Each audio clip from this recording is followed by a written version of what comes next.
Peace be with you. Good morning, good afternoon, or good evening, depending on where you are. We thank God for giving us yet another beautiful day. Today, 27th of March 2020. I present with you a reflection on the Friday of the fourth week of Lent. Our first reading is from the book of Wisdom, chapter 2, verse 1, then verse 12 to 22. The summary of this reading is that evil men have come together to plot against the righteous men or women. All that they are saying is that let us plot against the righteous man, because he is inconvenient to us. He opposes our evil actions. The righteous man has become a light that reveals the evil plot or the evil life of the ungodly people. And because of this, they've come together to set a trap to destroy the righteous men or women. This is what our first reading presents to us. Our second reading is from the Gospel of John, chapter 7, verse 1 to 2, then verse 10, then 25 to 30. This Gospel reading also presents to us the hostility and the tension between Jesus and the Jews. Jesus goes to Judea, and because the Jews are sorting out to kill him and to destroy him, Jesus could not go out publicly. But Jesus confronts them and he tells them, "You know me and you know where I come from, but I have not come on my own accord. He who sent me is true, and him you do not know. I know him, for I came from him." With these words, the Jews sought to arrest Jesus, but no one could lay a hand on him because his hour had not yet come. My dear brothers and sisters, with this reading, I want to continue with a series of reflecting on the human attitude and human behavior. The question sometimes we all ask ourselves is, why should the just men or women suffer? When you are living a Christian life or a good life, a righteous life, you may encounter a lot of challenges. All because as a Christian and as a righteous person, you are at a constant warfare with good and evil, light and darkness. And at that, you will always meet challenges. If you do not sit down to reflect deeply, you will think that you are suffering and you are facing challenges all because you are not a good man or woman. But you may be righteous, you may be just, you may be true to yourself, but yet still you may face a challenge. All because those who do evil will always oppose what is good. My dear brother, my dear sister, a dog will never chase an empty sack.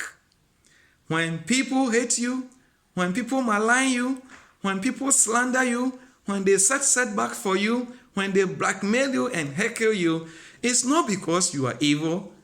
It's all because sometimes they can accept the gift, the talents, and the good things that you have. And it is said that only few people can praise the success of their neighbors without an iota of jealousy. And so you meet challenges all because you've been blessed. People will hate you all because you found favor with God. And so you meet these constant challenges in your life as a Christian. So when people hate you, don't think you are evil, you are bad. That is why they hate you. They hate you all because they can never be like you.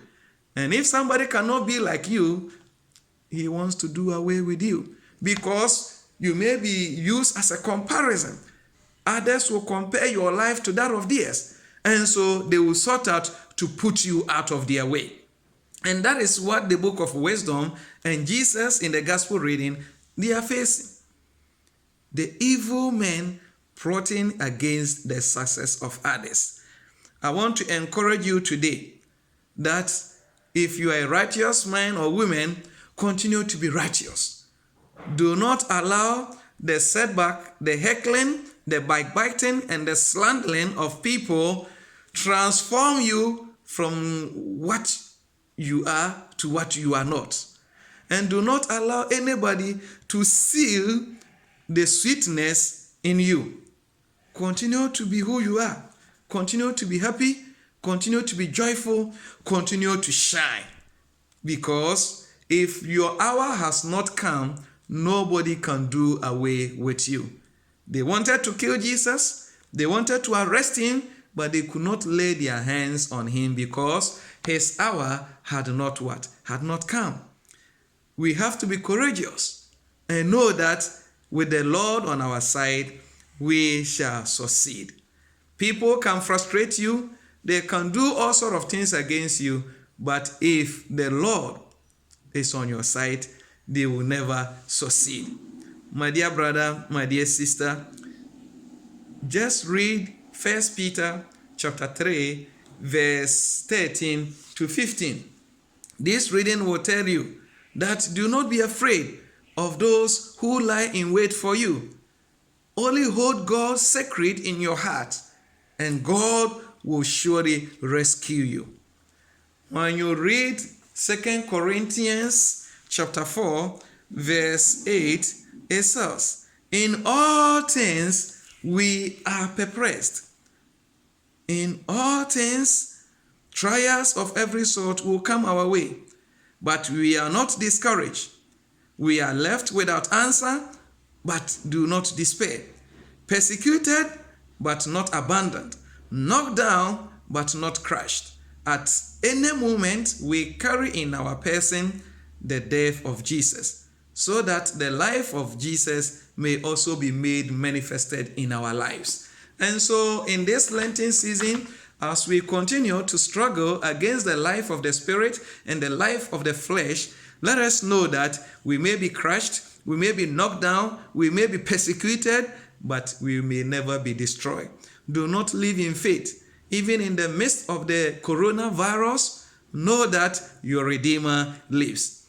If it is not your destiny to die through this virus, you shall surely live. In the midst of these circumstances, only those who have hope will endure. Do not live in fear. Do not live in desolation. Fear is the most effective weapon of the devil. Do not give the devil the chance to sow the seed of fear in your life. Believe in Jesus and believe in his resurrection. And know that if your hour to die has not come, nobody in this world can take your life out of you. May God send his spirit to overshadow you and to guide you throughout your activities of the day. Let us pray. Almighty and eternal Father, I commend your listeners to you. Let your word be a source of power, a source of weapon to protect them. Wherever the fear and the tension that is going on in this world, let us know that with you on our side, we shall surely succeed. Fill us with your grace now and forever. Amen.